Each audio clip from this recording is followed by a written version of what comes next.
Full Steel, Episode 4. Archbishop Gabriel stared at the projector screen in disbelief, watching Ethan charge the Class A demon through the man's own eyes. It had been such a promising start, too. When he'd descended the building, somehow still intact, they'd broken out the wine. Technically, it wasn't supposed to be used in celebration, but Lord knew they needed a win. The conference room was crowded with people. A few of the nuns had been brought in to advise on technical issues, if any had arisen. The wine glasses either sat in front of people, completely forgotten, or their owners drank the rare treat shockingly fast, eyeing their neighbors' glasses with a nervous itch. Bishop Erika turned to look at Gabriel, her face solemn. I'm sorry, Gabriel. When he gets close, I'm detonating him. Gabriel Cline nodded slowly. It was the rational thing to do. Some of these people probably thought it was a net victory to kill something that dangerous in trade. He watched as Ethan ducked an unnaturally fast swing aimed at the cyborg's head, then swung the Trinity blades, only for the weapon to get lodged in the creature's thick armor. Ethan struggled and failed to pull his arm free.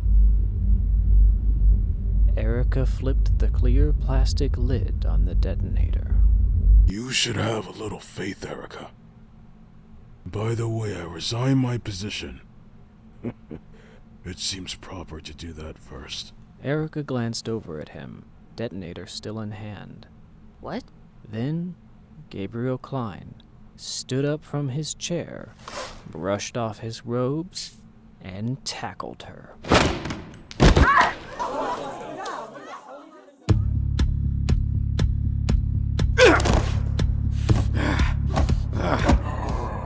The Trinity blades, still stuck in the creature's armor, tore free from his arm with an awful wrenching sound. Blood and mechanical fluids dripped from the wound as he was hung upside down. His second mind tried to tell him exactly what the fluid was and what it was for, but he pushed the information away. You put your metal on the inside. Ethan swung around, trying to get leverage, but he was unable to reach the creature. It was infuriating being helpless. It felt like being human. Then he heard and felt a crunching sound above him. Warm fluid dripped down his body. There was a flash of pain data in his foot, and then nothing.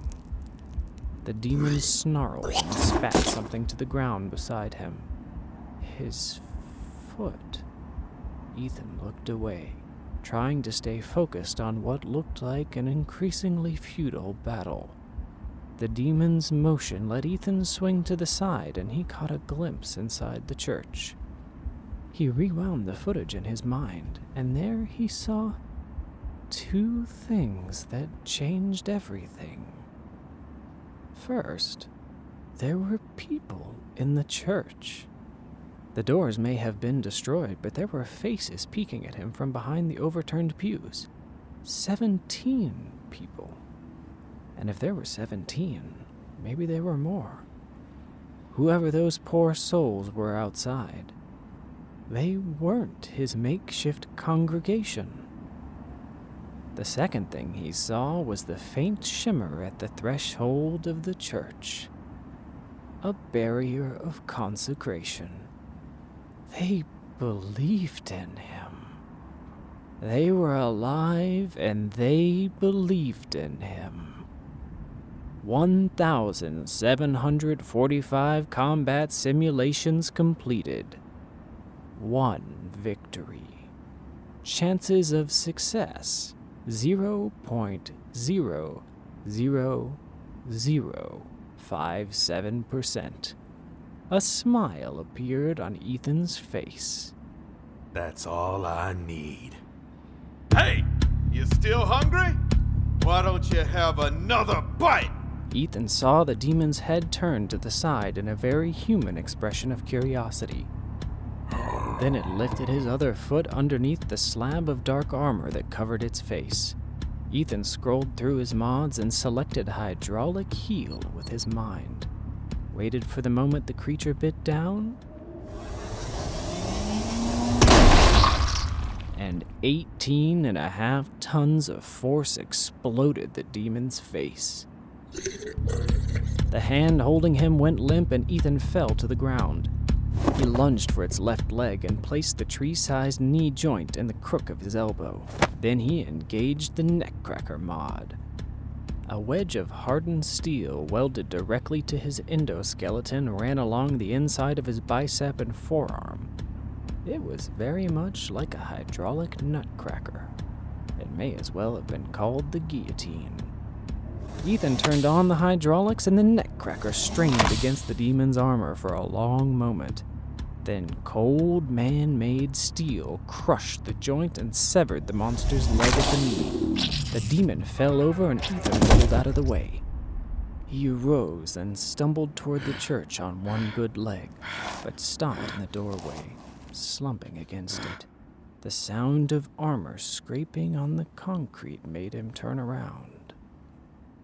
The demon sat on the ground looking at its stump of a leg. No, that wasn't a stump. It was regrowing.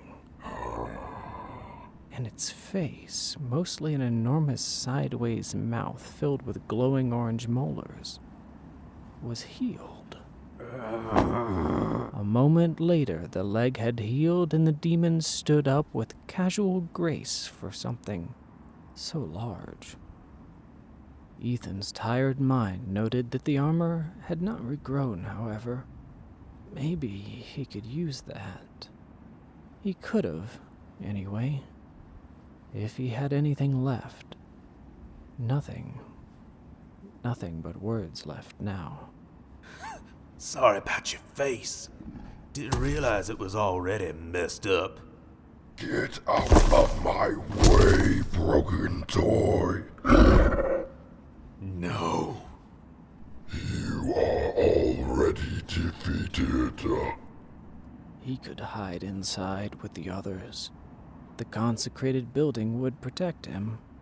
It would protect him until this thing tore the building down on top of them all. It didn't matter if it was consecrated if there was no building. He could still run. The demon reached out to pull Ethan from the doorway, in much the same way you might move a misbehaving toddler. Unthinking, Ethan grabbed the monster's enormous hands, threaded his own fingers between the creature's talons. He forced the hands away from his body, away from his people. He would not run. Every pressure sensor in Ethan's body was reporting critical failures. Ethan fought the overwhelming force with everything he had. But there was no higher effort than 100%. There was no limit beyond maximum. Ethan braced himself in the church's doors with what remained of his body. The creature continued pulling. You will never get through me! Then it tore Ethan's arms from his body. Pastor Cutter sagged to the ground before his enemy. He'd given everything. He could die knowing he'd given everything. He was picked up by the front of his shirt and brought face to face with the demon. Putrid, bloody breath washed over him. Ethan felt the demon's words forming in his mind. He felt his own second mind, chipper as always, ready with its own final quip. But instead of speaking, Ethan reared his head back and smashed his forehead into the demon's face. Then again, The beast stumbled backward, dazed and alarmed. Ethan slipped from its grasp, then lunged at the monster with his one good leg and slammed it against the creature, knocking it to the ground. He jumped on its chest, not giving it a single second to recover. Then he brought his head down in another savage headbutt. Titanium alloy met bone. Again, and again, and again. Ethan pounded its skull over and over with his own. Like a hammer to the nail, the beast's head sank into the concrete. The sound was wet and vicious. In that moment, he was not a man or a machine. He was pure violence. Ethan drove the creature deeper into the concrete, ignoring the warnings, ignoring the damage reports, ignoring the shouting voices and even his very own human terror. He pounded the demon's head into an unrecognizable heap of tainted flesh. Then he lifted his face to the gray sky and screamed. When he looked down again, the creature's flesh was already knitting back together. So he bit down on the edge of the demon's armor above the shoulder and dragged the body, inch by grueling inch, toward the church. A moment later, people he didn't know streamed out of the church. A dozen hands grabbed the hulking monster and heaved with him. Strangers. No. Not strangers. Humans. People. Like him. At last they reached the threshold of the church where, blessedly, the creature's body ignited as they dragged it through the barrier. Even as the corpse burned beneath him, Ethan dragged the thing by his teeth. He pulled until there was no enemy, only a pile of ash, blowing around the floor of the consecrated church. Only then did he stop. His second mind told him the threat was eliminated. Only then did he allow himself to slump to the ground. Many hands pulled him deeper into the church. People were screaming in his ears. Except that wasn't screaming. It was cheering. Cheering? Red text flashed on his HUD. He hadn't even noticed it until now. Emergency shutdown. 3, 2, 1.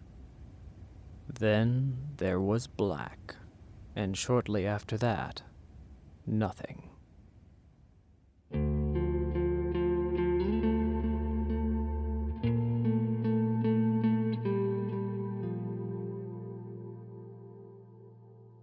Part 6. Paradise.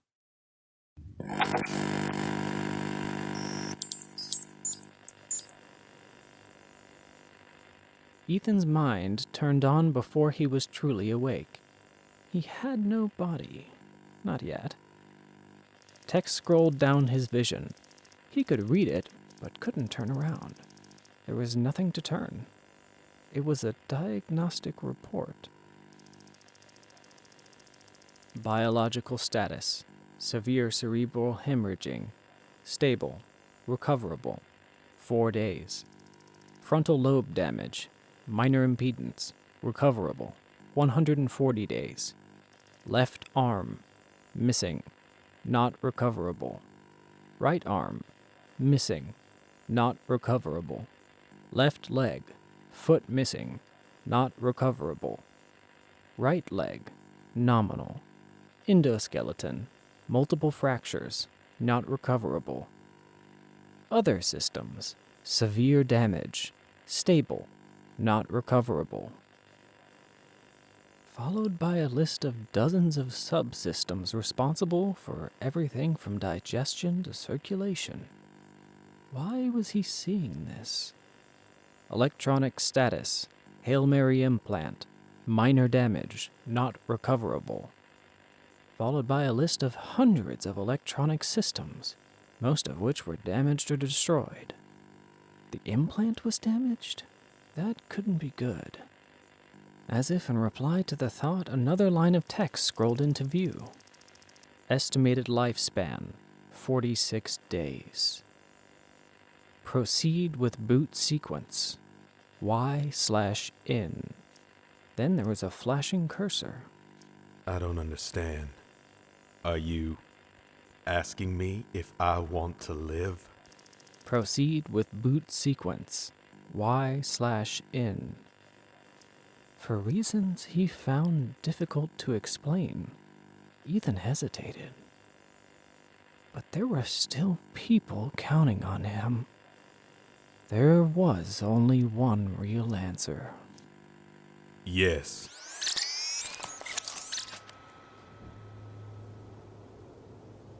Ethan stared up at the support beams of a dark room. A tiny hand waved around in front of his face. Are you alive? Hello? Ugh, Fleabag. When was the last time you bathed? Last time I did what? Ugh, never mind. Ethan tried to sit up, but as soon as he did, alarms, both biological and technological, sounded. You're pretty beat up. Hold on, I'll help. Fleabag put his small arms behind Ethan's neck and pulled. Holy crap, you're heavy. What do you eat? I'm sustained by an internal drip of a nutritional paste. That and hydrogen isotopes. With some effort, they got him propped up against the wall behind them. The congregation had brought him to a back room somewhere. It was only him and Fleabag in the room. Were they trying to hide him? Where's everyone else? Sleeping. I told them to go home, but they won't leave the church. That was wise, considering it was nighttime. Humans were an unfavorable matchup against almost anything wandering around out there. Darkness would not help those odds. The kid lay down next to Ethan. I can't sleep. Yeah, me either. In this case, he literally could not. But he wasn't about to try explaining the difference between being off and sleeping to a 9-year-old. Can you tell me a story? Pastor Cutter narrowed his eyes. Okay, I know a bedtime story. Fleabag's eyes lit up. Now, once upon a time, there lived a small village. They lived in abject poverty. Conditions were unsanitary because they were ignorant of germ theory and basic hygiene. What's that? Hey, pay attention. So one day, their troubles compounded. A monster attacked the village, carrying the weak and the sickly back to its cave to devour them. What did they do about it? Well, they surrounded the mouth of the cave with explosives and waited for the beast to exit. And when it finally did, they detonated the trap. The monster was ripped to shreds by the explosion. Bloody chunks rained down everywhere. Whoa, so they lived happily ever after? Hell no. They lived in abject poverty. Life was short, brutal, and filled with unnecessary suffering. So are you tired now? Fleabag's tanned face was covered in shadow. Ethan switched to infrared. He did not look tired. Perhaps another story, then. Are you really a preacher? I used to be, but now I preach a different gospel. What? The gospel of lead. Why do you say things like that? I don't know. It just kind of comes out. I think I might be sick. In your brain? I guess so. It's okay. Then the kid leaned against Ethan and closed his eyes. And even though he didn't need to sleep, Ethan closed his eyes too. Can you protect us from the real monsters? I'm going to try. Fleabag let out a long breath, and a minute later he was snoring. his small head resting on Ethan's armless torso. If he didn't get repairs soon, though, he wouldn't be protecting anyone. It was unlikely he'd be able to kill a second demon with his teeth. Then, this tiny person would die. A knife of pain made it through his pain filters. This was not a physical pain. It was something unfamiliar and far more frightening. What if he could not save them?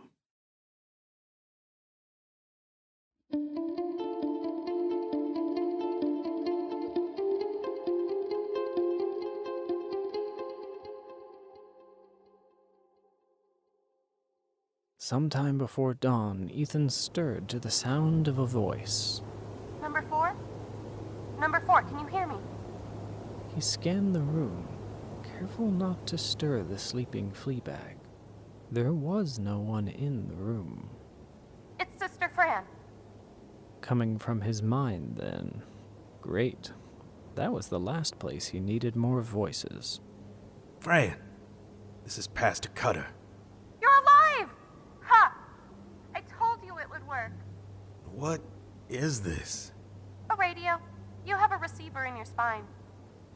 And why? So we can monitor you. Obviously. They'd been watching him? Listen, I don't have long. Things have gone crazy in last respite. Gabriel went rogue. The advanced clinic is done. Me and the other nuns got out, though. Oh, and you have a bomb in you. Number 4? I'm here. Okay.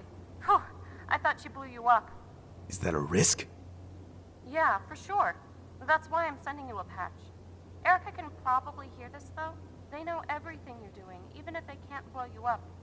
Yet. So, you should probably come up with a reason why they shouldn't blow you up until the patch is done. The patch will totally disable your receiver, so you're going to have to go dark. He hadn't even realized he had a radio receiver. What else did he not know about? Why play games like this? And a bomb. Because I haven't completed my mission. You're what? I'm going to kill the stalker. Listen, we've treated you more like a project than a person since you woke up, and I wanted to say sorry. You don't have to do this. She wasn't doing a very good job of not getting him blown up. Another voice entered his mind then, because why not? That made 4 now by his count. Bishop Erica Long said only one word. How? I need ammunition and repairs. No. You have 48 hours. Then we're sending a salvage crew for your parts. Erica said nothing else after that. Fran? I'm here, but not for long. We're heading for New Hope. Is that, wise?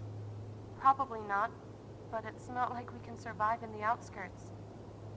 It hasn't worked out too well for you, has it? If you survive, come find us and we'll patch you up. God go with you, number 4.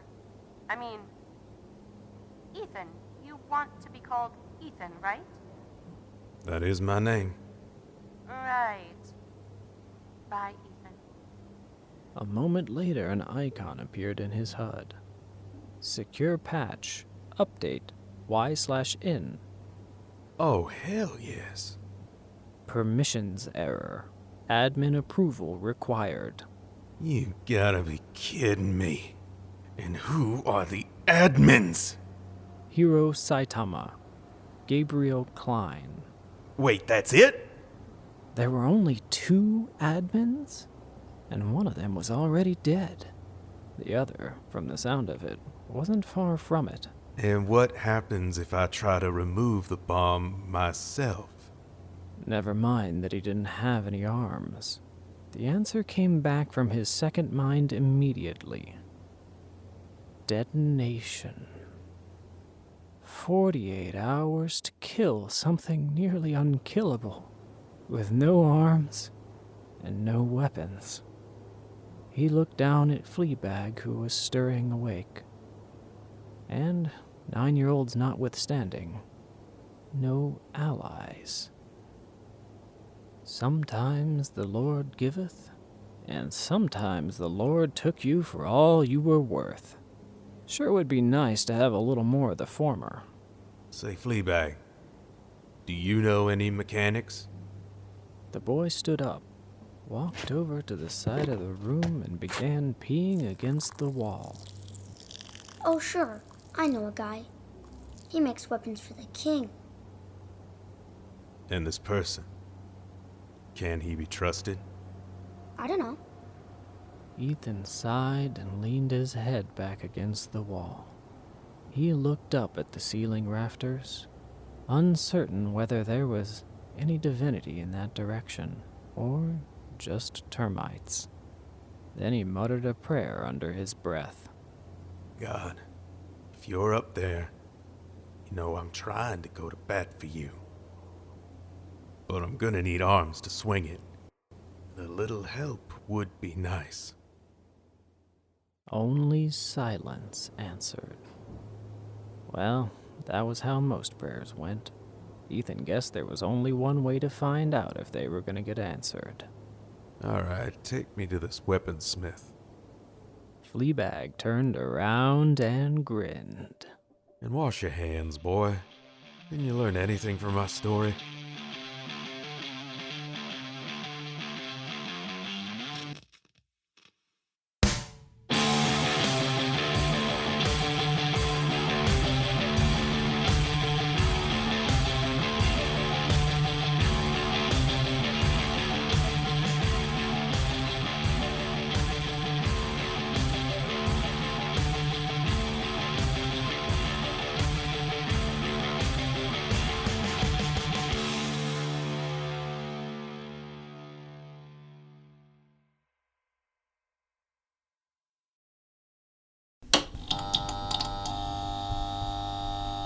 Bishop Erica Long poked at her black eye in the mirror.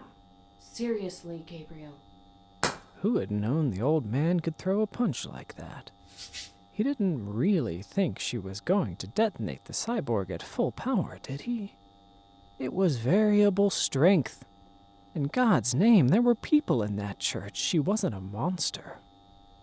Except, the cyborg hadn't failed. It had won the day. Somehow. No, you are not the bad guy here. There was a knock at the bathroom door. Madam, there are several urgent matters that need your attention. I'll be out in a moment. Couldn't she get a moment's rest? Why did everything fall on her? Bishop, we found an undocumented, unsanctioned weapon system in the advanced clinic. That's redundant. If it's unsanctioned, it's obviously undocumented. Oh, fine. Best to deal with this right away. Lord knew if she took the time to put on some makeup, there would be a hostage crisis, a strike, and maybe the Lord of Darkness itself would pay them a visit.